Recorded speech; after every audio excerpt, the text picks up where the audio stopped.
Hello, and welcome to Leading Inspired Learning, a Strive podcast. Welcome to Leading Inspired Learning, a Strive podcast. Today, myself, Kayla, and Allie are going to be talking about quality. Yeah. No real guest. I mean, I guess you're kind of a guest. Kind of. I don't come on here often anymore. Yeah. So for those of you that don't know us, my name is Kayla Bartlett. I am currently the professional learning lead at Strive. And I'm the manager of Strive. And here we are talking about one of my favorite topics. Like least favorite. Yeah. Yeah. It's somewhere between quality and behaviors. They get you real riled up. Yeah. They're just those hot button topics for us as a whole team. Yeah. I think. But I think it's important to note that the conversation of quality has been going on for years. decades, probably centuries. Yes. Like since childcare began. Yes. And I think that our perspectives change over time, Strive as a whole and our personal perspectives. Strive as a whole, we've talked about kind of like the history of Strive on here before and how it has evolved and how the community voice was really strong in saying, hey, we don't actually want a prescribed measurement of quality because that's not actually accurate. So let's dig into that. And that's kind of how Strive evolved, like in a nutshell. Yeah. We went from, raise the bar and checklisting to, I'd say, self-guided learning. Yep. Learning based on responsiveness and relevance to your current practice, the children and families and programs you're working with and within. Yeah. Taking more of an approach to dig deeper beyond the surface and past the competition of who can go to more learning and into something a bit more meaningful. So for me personally, I used to long time ago work for an organization that was very prescribed in what quality looks like, down to paint colors, down to the items, the aesthetic, down to the interactions, and you were scored on that. And I knew then, and I know now, I knew how to fake it. Yeah. I knew how to get a high score on that. And is that a true measure? No. No. So I bought into that for a really long time personally, that there was a criteria of quality. Yeah. And then coming over to Strive, coming to work here, hearing so many multiple perspectives from professionals, from facilitators, from colleagues, from mentors, that it really opened my eyes that there just simply isn't one way that childcare looks. Yeah. Well, I think even beyond, like, I know we're talking about childcare, but quality extends beyond just the specific childcare program as well. It's, in the relationships held with your multidisciplinary teams, with just generally in relationship. Like, it's not all about the program specifically either. There's so many pieces that go into it. And when we look at quality as prescriptive, like, there's so many nuances and like individualities in relationship that are missed. But now the question I've been wrestling with is, have we swung too far in the pendulum? We love to talk about the pendulum. We do love to talk about the pendulum. There is a pendulum for many things in our field. Yeah. And we often swing it real far. Yep. Surprised it hasn't crashed and broken yet. Yep. Still time. Who knows? Yeah. We need quality as an idea, as a guide. I use that term loosely, but I'm using it because it's aligned to kind of sector language. Okay. But what does that mean? That's kind of where I bump up against it, right? Does quality mean that I meet all the measurables of this checklist and therefore I'm quality, like what you're saying? Yeah. Or is quality that, every child, family, educator working within this space or participating in this space, in this community, to keep it simple, feels an equal level or a acceptable level, I guess, of like belonging, well-being, engagement, and belonging and expression. If we want to keep it tied to the provincial curriculum or pedagogy. So, what where does the pendulum need to fall so that, you know, quality as an idea exists, so that we're working towards providing the best possible care Right. and environments possible for these communities and children and families and ourselves as professionals. Yeah. I don't. Well, and I also argue quality to whom? Yeah. Because Well, I think that's part of it, right? Because Yeah. my well-being, my sense of belonging, my all Very of these different all these than- foundations are different person to person. I also think my perspective shift when I became a parent. Oh yeah, we talk about this a lot. Not in public usually, but Here we are talking about it in public. Talk No, about it in I've public. talked about it on the podcast before. I think it was Okay. like Dr. Clinton's episode where I said, you know, actually all I care about as a parent is that my child's loved. Yeah. And I think that the typical parent who isn't an EC like me doesn't know necessarily the first thing about pedagogy. Maybe they do, maybe they don't. Maybe I'm generalizing. And do they care that we are wrestling with these concepts of quality and deepening our thinking and all this sort of really complex work? Or do they care that their child is cared for, is loved, is having fun, is eating well, is resting well, is safe?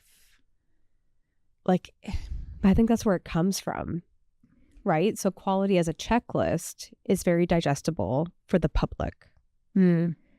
As educators, we know quality is more than, but when we look to the general public and as registered early childhood educators, we're accountable to the public. yes. Do they understand beyond, okay, like these high level checklist items have been met and therefore children are safe and cared for? Yeah. Whereas for us, it's almost like the flip. For us, Mhm. we take this really meaningful work and we like water it down to these checklist items. It's maybe how I see, like, I feel like the checklist waters down these really big relationships into these very tiny, not tiny, some of them are very important, but these very isolated ideas. And nothing we do is isolated. Okay, give me an example. So, that's a great hold. Okay. Okay. Okay. Oh no. Okay. You know what?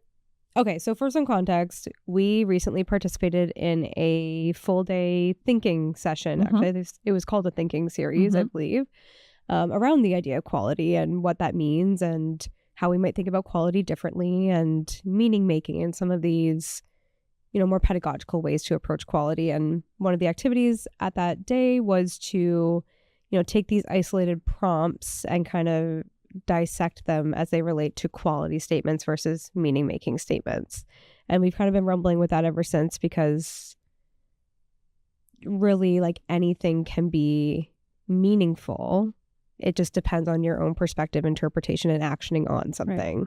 Right. This is very hot kind of dialogue right now also around the kindergarten program and some of the language that has changed there, but it's really in the facilitation, not the language, right? So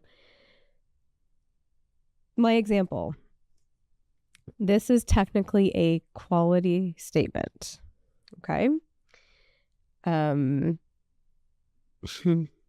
She's trying to get a reaction out of me. Okay. I'm just picking which one I want to do first. Okay. Assessment tools are used to track progress. But to the general public, when we're concerned about child development, school readiness, social development, all these other pieces, bang on. Yeah, I want to know that my kids are doing well or that the children in the community are doing well.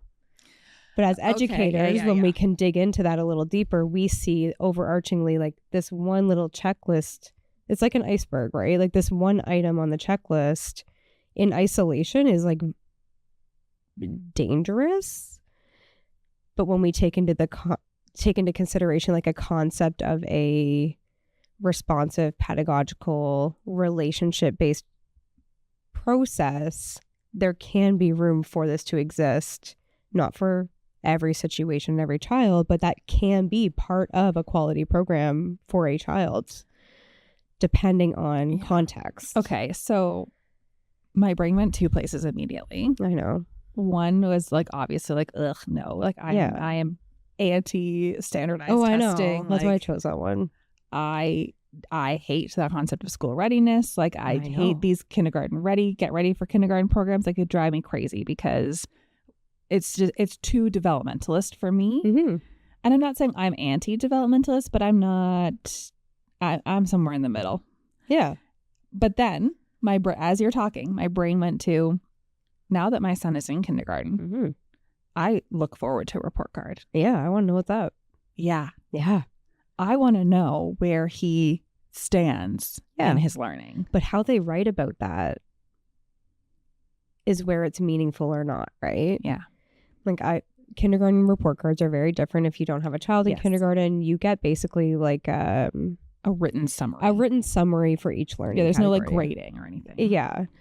If you have a fabulous teacher, you get those customized summaries for every grade.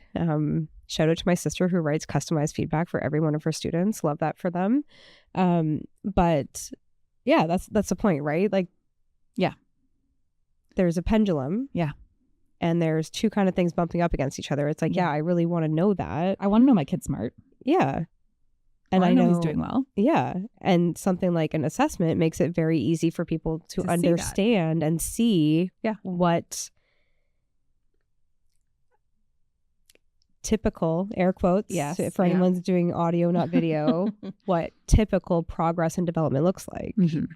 Without that checklist, very, very hard to know. Mm-hmm. So there's these things coexisting where, sure, situationally that might be great, but I want to know what went into it. Like, I want to know that you know my kid. Yeah. And you took the time to understand, for example, with my child in K1, which is JK, your first year of kindergarten, my child was 3 going into kindergarten. So kind of like the runt of the litter. December baby. We still had a little bit of hands-on when we were getting frustrated because all the other kids were bigger. But then this year in the report card, I'm getting updates about, how she's a leader in the program and role modeling for her friends, and she's getting awards at ceremonies for empathy. Mm-hmm. So the context of knowing that they know my kid, and that has been grown over time to say, like, this might be the assessment, but here's what I know about. Mm-hmm. It just adds in a bit more, I'd say, like, connection, a bit more meaning into what otherwise would be a checklist. Mm-hmm. It still is, in theory, like a checklist, but I don't know if that's really what we were trying to get at. But I think this idea of quality, it serves kind of a couple purposes. It serves that purpose of, something we can measure. Well, and I think that might be my beef with it. I know, it's kind of mine too, but then... Okay, so then how does licensing fall into all of this? Because I think that's important to talk about too. Yeah, and so in my opinion, like, that's bottom of the barrel. The kids are alive. That licensing, passing your licensing is bare minimum practice. Not quality. Not necessarily. It's the way you interpret that document, right? If you are... So I would say licensing standards are set up for minimum safety requirements for children. Okay. If all you are doing is only operating to meet the very specific language of the licensing manual, and we're not engaging in pedagogical practice, reflecting, responding to the needs of children and families in our care via our policies, etc., like, that's where, like, I feel like quality is quantitative, but there has to be that qualitative aspect. Like, how do they coexist? This is not making sense. Like, I don't even know what the words are. It's like the public view of quality is quantitative. It's like, we've met all these things. So we're good. But it's like the under the surface that I want to know. I want to know the qualitative things that go into making that checklist. I don't love a checklist. I don't know why we're talking about checklists. This is this happens every time we talk about quality. I know. But it's hard. You can't not have it at all. Yes. So if you don't have it at all, then, like, there's no standard at all. So what is the safety standard for children? And or do you think we don't need? No, I don't know. mean, I think that licensing is a standard of practice. Mm-hmm. In Allie's world, Yeah.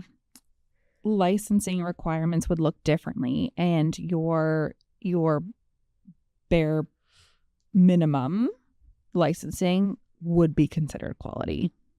Yeah.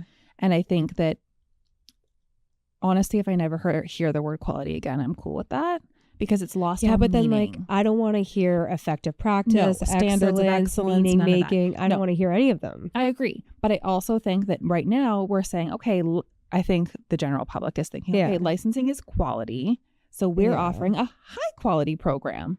Okay. And then that also loses meaning. Yeah. Because high quality to whom? And those same also, conversations. Does it matter high quality? Like, it should just be quality. Right. But now, because quality isn't clear, we're saying now we're high quality. Okay. Yeah. Okay. I get where you're going. You see what I mean? Yeah. So licensing standards need to be higher. Yes. So I think and then this dead end conversation can end. Exactly. Okay. Because I don't... Magic wand. Right. I love my magic wand. I love Allie's world. Again, please join me here. It is a beautiful place. Yeah. There wouldn't be these conversations about assessment. There wouldn't be these conversations about there is no fixed daily schedule. That one got me the day of, too. That's the one that I died on the hill with my group on. Okay. Doesn't say anywhere you have to have a fixed schedule for the day. It's say routine. What's a fixed schedule? What happens when there is no fixed daily schedule in programs? Nothing, because you're following a routine, which is different than a schedule. If you're on a fixed schedule with no flexibility, what is that saying about your responsiveness to care for children? Someone had a blowout. Oh, you know what? We can't change diapers until exactly 3:02. Sorry. Yeah. Like, come on. Yeah. You know what I mean? Yeah, we should not have any schedules anywhere outside of kitchen. I know cooks and dietary planners. I don't mean to be offensive. There is a schedule in the kitchen because things cook at different times and food safety and all the things that go into that. However, the program itself, there is flexibility in how you move through the day, and that is done via a routine. This is our general routine for the day. Right. Get there when we get there kind of vibe. So I think where I was going in Allie's dream world is that if we have higher licensing standards to be our quality measurement, since there has to be something, because the world cannot exist without rules. I mean, I'd like to think someone could function without a rule, but it just, chaos. But then how do we support educators in learning the nuances? The nuances of there's no fixed daily schedule, or not all children need to be included in every activity. That was the first one I picked for my group. Amy and Victoria know me so well. They picked Allie's cues. They did. They did. Also, I did the first pick, and then they finalized my picks. But I think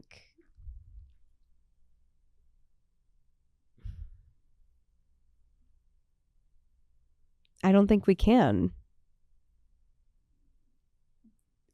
Okay. If the standards have not changed, there's nothing requiring that learning to happen. Of the educators. Yes. I would hope, and I have confidence in our community, that they are seeking out those learning opportunities, but funding-wise, organizationally, it's not funded to go beyond those minimum standards. So maybe if I'm a large multi-site, I have some existing capacity to switch it up and try something new. But if I'm a single site operator, my capacity to make some of those changes is very limited. And so maybe the whole conversation is a cart before the horse, just like some other things that I will not name to keep this neutral.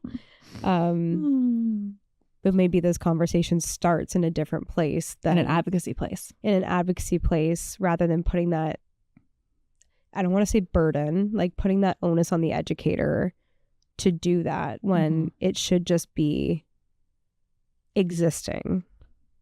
I think back to a lot of things we've talked about over the years of even just this, like, these inherited practices. Yeah.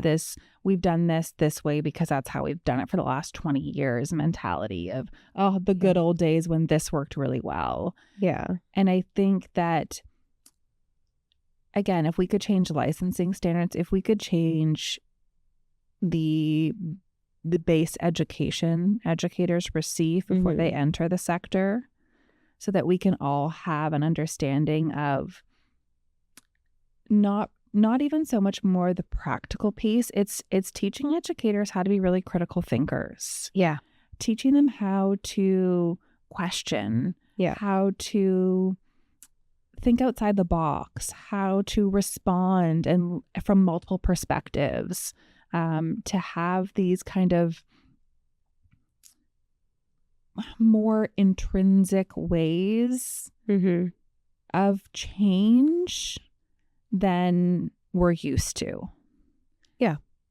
Because I think that children are different now than they were 20 years ago in the good old days. Educators are different. Families are different. Well, frankly, the legislation was different. The legislation is different, honestly. Like, so there's nothing the same. So why should your practice be the same? That's right. Yeah. Like, I don't think we can't do anything. I don't know. My gut's telling me it's bigger than PL that we're going to offer. Well, I do. Yeah. I mean, you know that I think that everyone deserves to get paid more and get more for the work, the hard work that they do. These educators are incredible. The work that they're doing every day is hard work. Yeah. But it doesn't critical thinking. It doesn't have to be these really like deep concepts that we're wrestling with all the time. Yeah. But if we have just gotta question something. Right. Yeah. Yeah. Yeah. I don't know. Yeah, it's almost like we've talked about in cycles to the point where now the conversations are becoming inaccessible. Yeah. And I say that like there were multiple words on one of the slides that I had to look up. Yeah. Because I was like, what? I was reading an article to prep and I was like, what is that? Do we need to have masters and PhDs to talk about what offering a quality experience to children is? Do we even need to talk about quality at all? I mean, well, I don't know. Someone has to talk about it. Who is that? I don't know. Hopefully not us. Yeah, better not be us. Sorry, for anyone who doesn't know, also, sometimes Allie and I just like turn on a mic and decide to talk about something. That's what you're listening to right now. No prep. No. We're just like, what are our thoughts on this topic? As you can see, they're jumbled. They are jumbled. But I think we know we don't like an assessment. We know we don't like a checklist. We know that quality does not feel encompassing for the conversations that are happening right now.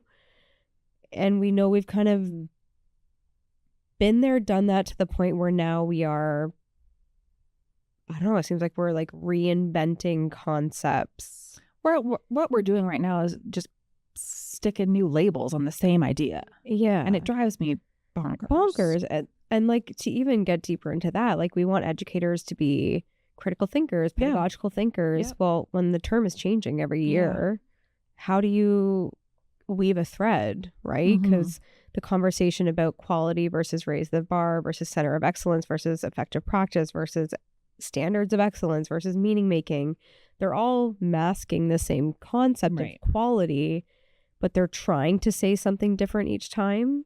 And so now I've lost the plot. Like, what's the plot? Totally. What is this mystery of quality that we're trying to solve? What's not being done that we want to see done? Because what's missing? Exactly. Like, what do you feel is missing? Like, maybe we need to stop talking about the idea of quality and look at like what we already have. Like a gap analysis. Yeah, a gap analysis. That's a great way to put that.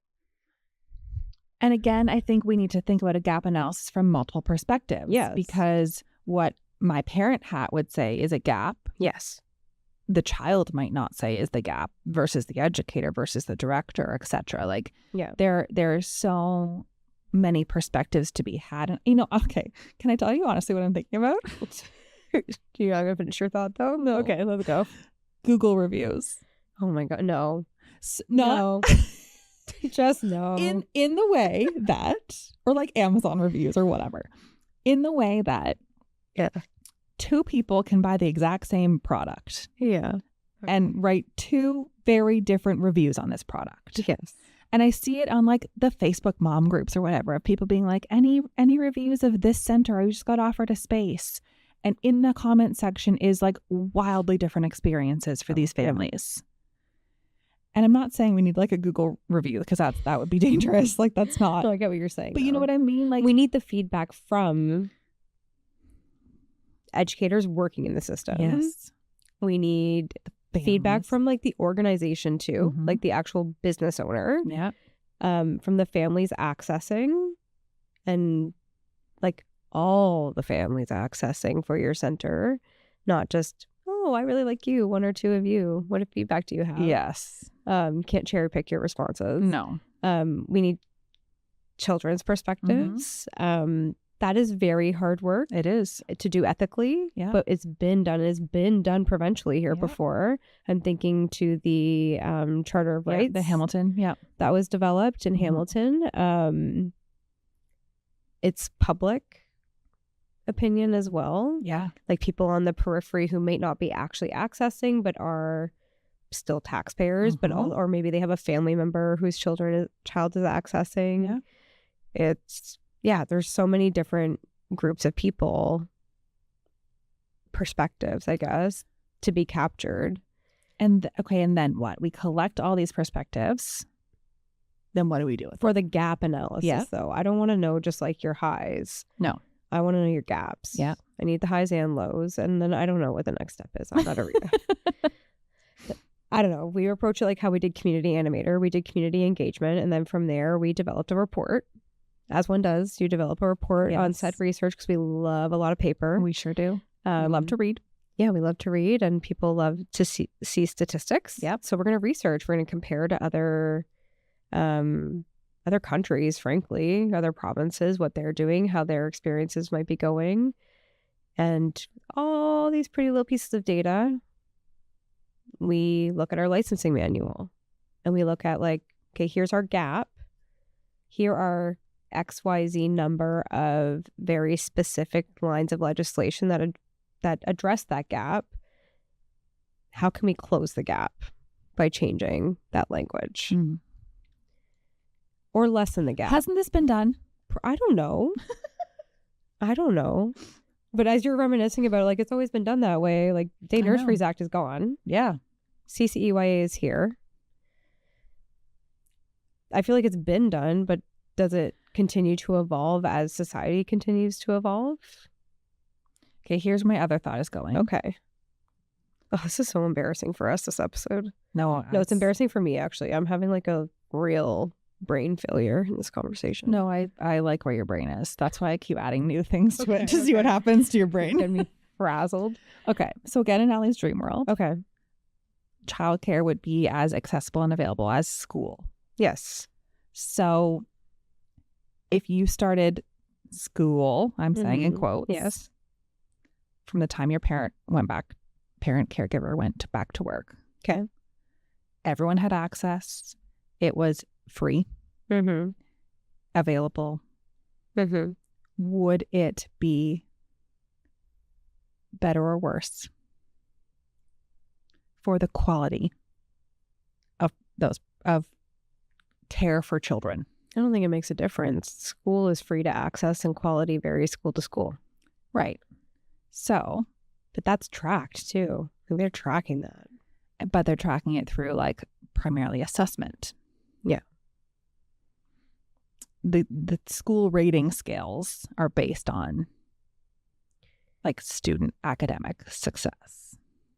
And I don't want that. If we can see such a variety in schools, which are more heavily standardized, and we can see such a wide variety in what I'm going to air quote quality, Mm-hmm. is there even a point to any of this? No. But we can't get rid of it. I wish I could cuss. You can. We can get bleeped out. We did that for Oh. Stevie. This is that's for Instagram. So I think, sorry, you said, is it worth it? Yeah. What even is the point? I think it's still worth it because children and society deserve care. And the way things are going, care is less and less present in the work, not the work that we are doing day to day as like a sector, but in the decisions being made about the work that we do. And so I think From a higher level, you mean? from a higher Okay. level, Yeah. government. Yeah. I think care is more and more removed from decision-making policy. And it's important to, in some way, shape, or form, I hate quality conversations, but someone needs to be there saying quality. That way it's funded. That's what's hard. It needs to be a funded outcome so that care can remain at the forefront for the sector doing the work. Yeah, is it worth it? What do we do? Like, my gut says we can't stop having the conversation because then the conversation stops. But does it? I don't know. I just think that and I'm thinking smaller at this point. Okay. So when this standard of excellence conversation was brought up at the operators meeting, instead of going along with our darling funders whom we adore and giving them the information they asked for, what if we stood up collectively then as I'm leaders and operators around these tables and said, actually, no thanks. It's not in then, therefore, like I'm generalizing, but it wouldn't be in the system service plan, the City of London. It's part of the QUELC funding, quality childcare, high quality childcare programming. So I'm talking about a revolution here is what Well, I'm building to. We're going to lose our funding. Okay. We're in the dream world. Okay. Yeah. We're revolutionizing. Yeah. But I think that instead of the immediate action we can take, instead of going along with these conversations over and over and over and over and over again, is to stand up and say, actually, no, thank you to that. No, thank you. No, thank you. We don't want a standard of excellence. We don't want a minimum requirement, however you want to label it. I don't want to make work project, frankly. That we want to do what we feel as an organization meets our mission, vision, values, how we train our educators to be the best educators they can be. We want educators to engage in professional learning from multiple perspectives. Hello, Strive. We want educators to want to be the best they can be for children and families. Intrinsically. Intrinsically, yes, but maybe we're going to need a little nudge to get there. Yeah. If I walk into a different room, even if I see a different small group of children with educators approaching things very, very differently, I don't want my immediate reaction to be, that's not the way we do it. That's not quality. I want it to be like, oh, that educator is equipped enough to know what to do in those moments with that group of children that's best for them. How do we get there? You want to know what I'm thinking about? Yeah. I'm going to trigger us even more, though. Oh, no, what? When Miriam mentioned the word effective. It's a partial thought. It's coming. Yes. Slow clap. Yes. Mic drop. My point is, and I think this is where our brains butt up, because you like to work within frameworks that exist. And so you're trying to figure out how we can make the pieces work within the existing framework, within the existing funding. And I'm saying blow it up. I know, but how do you blow it up without the system collapsing? So that's the thing for me. I'm like, I know. Dream world. Yeah. We just plant a bomb. Boom. Yeah. It's gone. real world, there are millions of families relying on this system. The entire economic structure of our country relies on this system, which should give us some power. You'd think so. frankly. You'd I think. don't like to pull the power card, but sometimes, like, really, like, you need us. Yeah. The pandemic highlighted that. God. Yeah. I mean, yeah. So, yes, super great. It would be so great to blow it up. Then what happens after that? Then that my hope would be that exact vision comes to life. That every child, educator, family, From their little needs are acorns, met. mighty oaks grow. Right. Planting seeds. Yes. All that imagery. Yeah. Yeah. Because I don't know. I guess, again, if we never talk about quality again, I'd be a It'll be happy too girl. soon. Yeah. Yeah. But I think when I get to the bottom of what really bugs me about it is trying to measure it. I know.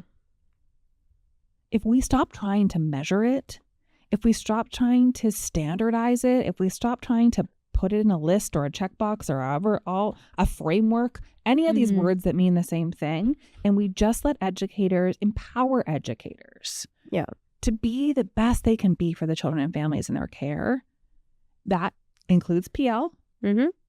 That includes listening to this podcast, maybe not this one. Yeah, maybe not this one. It includes reading blogs.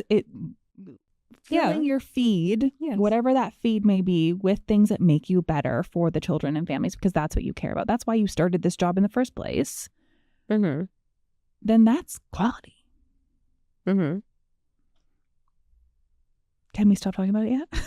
Well, I don't know, because we brought up earlier, like, post-secondary and ECE programs. Mm-hmm. How do you decide what information is included in that program? Because right now, licensing is, well, a lot of the courses are but informed, like, a lot of programs are informed by things that you're going to need to know. And you need to know those because they're standards. And I think if we have to work this in the existing frameworks that we have. Not frameworks. I'm just saying, like, in Ontario specifically, we have a college VCE. Yeah. I wouldn't call that a framework. It's a regulatory college. We don't want to lose that. No. That's something we're not blowing up. That takes a long time to get. So there's a lot of advocacy. College VCE stays. And I don't think we have to totally blow up licensing either. No, I don't think so either. I'm just wondering how. So if the quality conversation is removed, then a lot of the. What's going to happen? Then a lot of the. Nothing happens specifically when that conversation's removed, but we're in this blow up state. We're in the dream world. We're blowing it up. How do we determine what the foundational level of knowledge and practice is for an educator being trained? Like, how do we figure out what the baseline is for entering into practice with your diploma?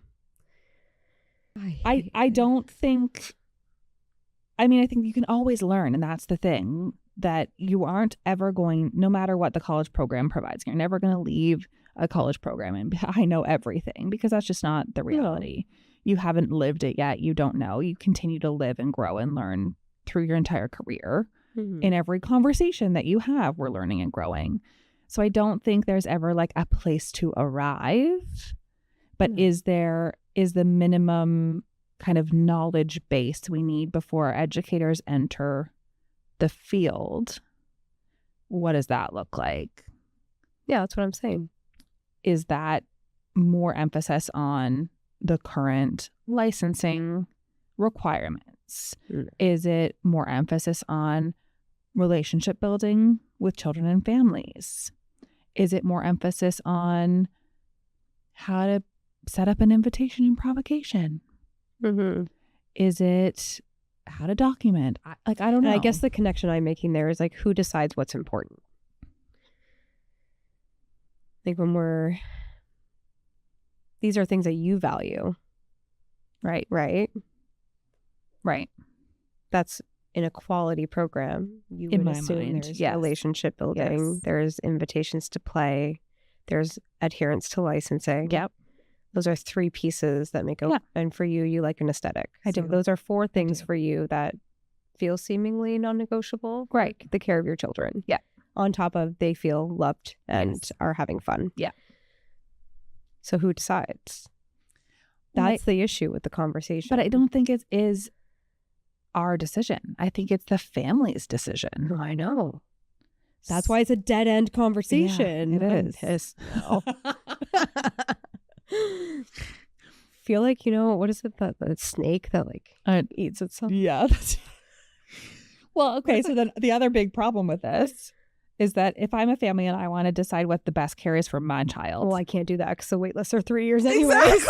Exactly. You don't actually have an option in the current system. So actually, frankly, it just doesn't even matter. It doesn't matter. Who cares? Honestly. I mean, I care.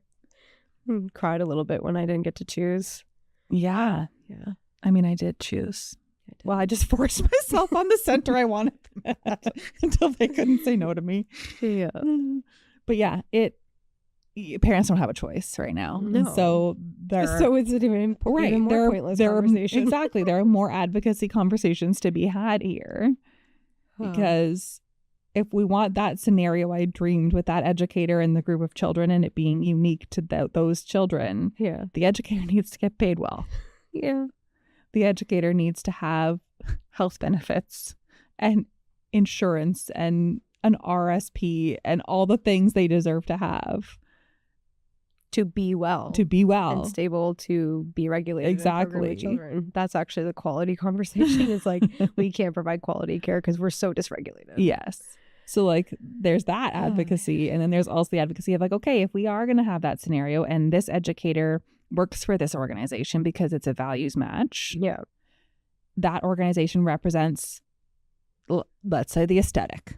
I choose this Allie's org because they have really great aesthetics in their program. Please don't just choose. Anyway.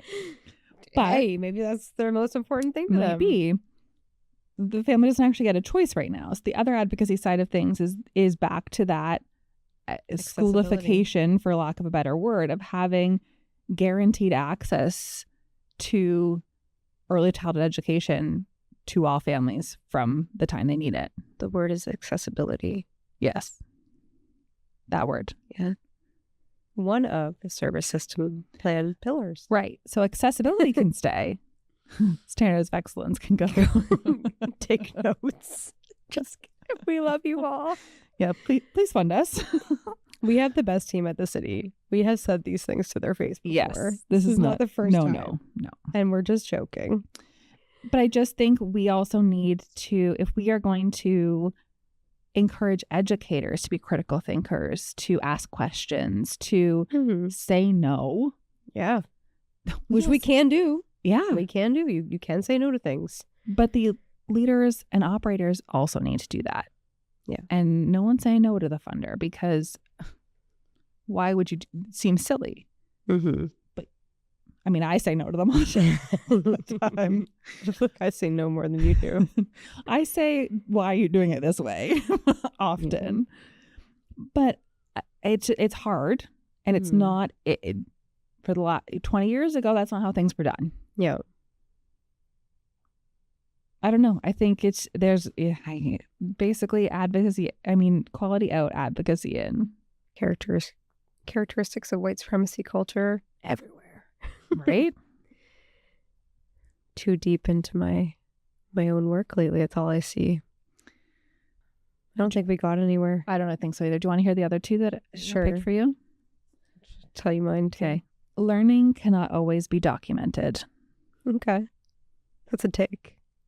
But sure. Tell me why. I mean, it doesn't have to always be documented. But learning is always visible. If you're what? Say it. Learning doesn't always have to be documented, but it is always visible, should be living in your space with you. Just like, how does learning happen? It doesn't always get documented, but it should be living and felt in the space. And so should to who? To everyone. Children should feel the possibilities of their learning in your programs. Educators should feel connected also to that learning if they are able to have adequate time and space to be present with children.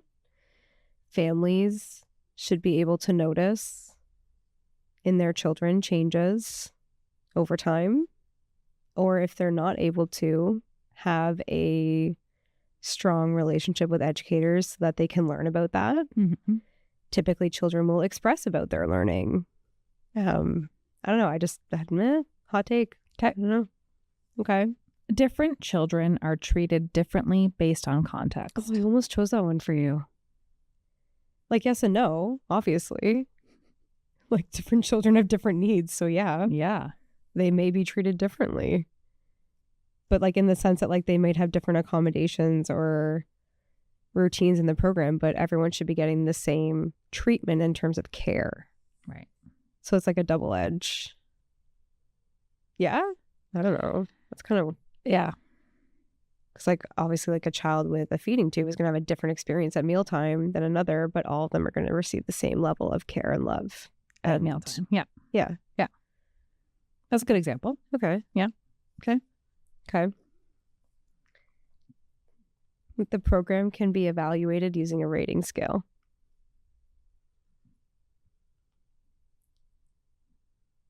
Yeah. No. Just no. Can you think of any time that a rating scale could be supportive? Like licensing. Any other time? No. Okay. I Why? can't. Because who's doing the rating? Mm-hmm. Did the educators know the rating is coming? Mm-hmm. Or it just, if you are evaluating anything, it is so subjective. Mm-hmm. I even think licensing is subjective, but that's another story for another day. Oh, no, they all It's all have their own interpretations. exactly. Other than, like, the few things that are on non-negotiables. Yeah. Yeah. So a rating scale is that and then some. Like, there's a reason we don't use the Itters and Eckers anymore.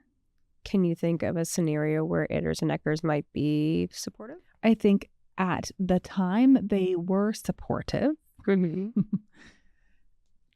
but I think the problem with them is that some of these things that were in these Itters and Eckers rating scales Hmm. for some folks became like truths. Mm-hmm. Scenario. Mm-hmm. I am a new grad. Mm-hmm. I am working independently in a program. I have my own group. I don't have a co-educator, like a Yeah. A Like team a room member, partner. Yeah. room partner. Mm-hmm. Something doesn't feel right. And I just can't quite put my finger on what's not working in the program. Could it be a helpful tool to support me in thinking differently about my space and get started? No. No. Okay. I think that there are other resources at your fingertips to use in that scenario that is not a rating scale. Mm-hmm. I think a rating scale will put you into a specific mindset Okay. instead of a critical thinking mindset. Okay. Into a, I need an answer, here's an answer. It must work. Fair. And I don't think that's true. Yeah, I don't either. I'm just asking. I know you're just pushing me. I get it. But I get it. was an educator who had that exact scenario, and I did use it to help me catch my footing, I guess I would say. I didn't end up in a has to be mindset, Yes. but I'm also a different type of thinker. Right. I think it's too slippery of a slope. Yeah. I mean, we already kind of talked about this, but educators follow a structured daily routine. That's funny that we both picked one of those. Yeah. Well, because it's a hot topic for us. Yeah. Like, imagine they want to stay outside a little longer and you're like, it's a beautiful day. I'd rather you be inside instead because that's not on the schedule for today. No. Like- It's hard because I think, again, like we kind of talked about this already, but like nap times and meal times and like Yeah. those parts of the day feel a little more fixed Mm-hmm.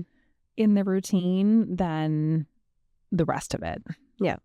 And they happen right smack in the middle of the day. Exactly. If you're not an infant. And Mhm. infants is just happening all day. Right. And that's what I mean. Like, I think infants is a great example of routines per child. Yeah. Nap times per child. And works well. Yeah. And if we could maintain a 1-to-3 ratio in all age groups, then perhaps we could have no fixed schedule whatsoever. Sorry, we don't need a fixed schedule at all. That's what I mean. We have a routine. Yeah. Like, nobody should have a fixed schedule. Yeah. But, I mean, we do as adults, be at the office by 9, fixed schedule. yeah, but my wake up to get to the office, that's not fixed. Sometimes I work out. Sometimes I crash out. It's just Sometimes really I cry in the shower. Sometimes No it big just really deal. depends on the day. Sometimes I'm meal prepping, clean the whole house, cut the grass. Yeah. I seeded my whole lawn before I came in the other day.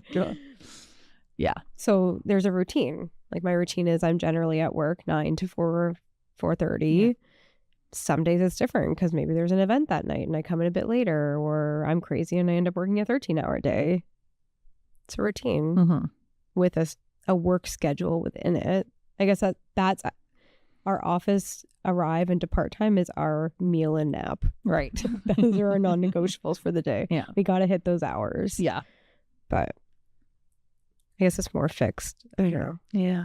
To sum up this last hour-long conversation, quality is a dead end, and you all need to come to PL. I think like a good summary of this is, quality conversations feel like a dead end because it's impossible to define. Yeah. And we are of the belief, I believe, that this is more personal to your practice and that the best way to navigate these conversations is to connect in with the children and families you're working with and connect in with yourself and nurture that growth and learning through communities of practice, reading, attending professional learning, doing things to serve that vision that is coming together within the program that you're working within. And that will change season to season, group to group, center to center. It's going to always change. It's evolving.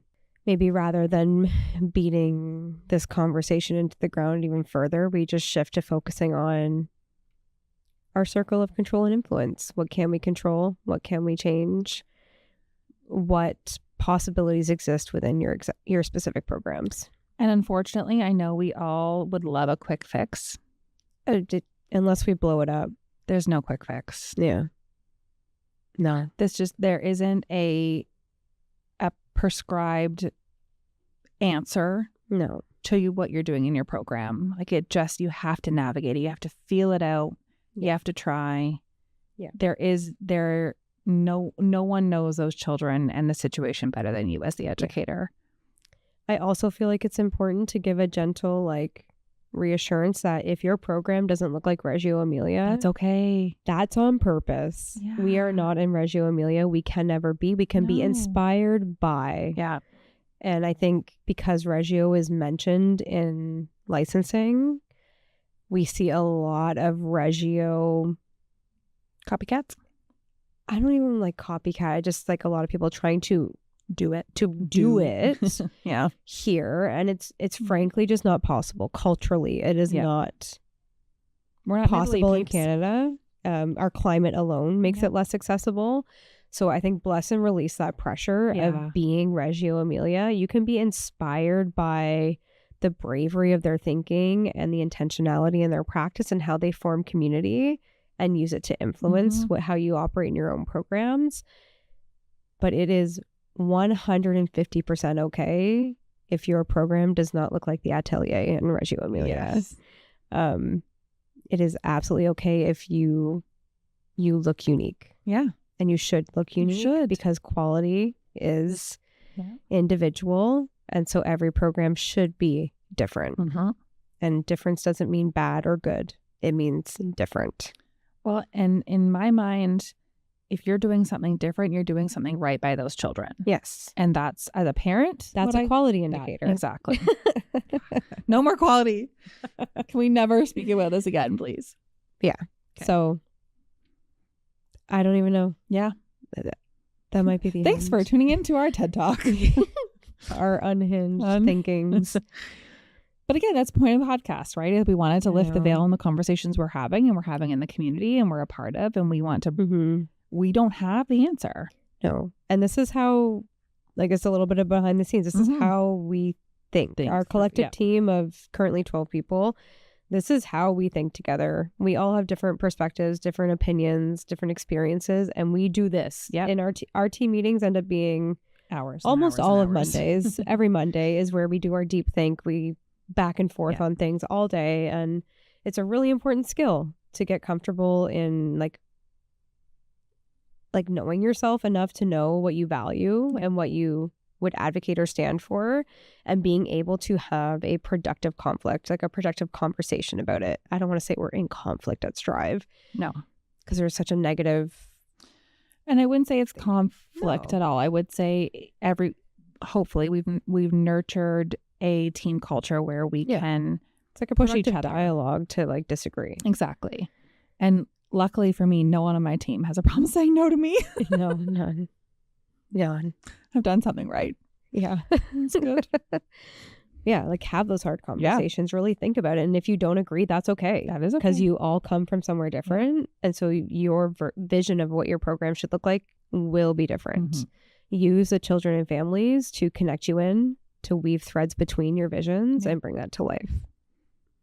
So to sum up, we know nothing and good luck. Have so much fun. See you next time. Thanks so much for listening. You can connect with us on Instagram at Leading Inspired Learning Pod or on our website at striveswo.ca/podcast. I would love to have you tell a friend or colleague about this podcast. Thanks again for listening. Please join us next time.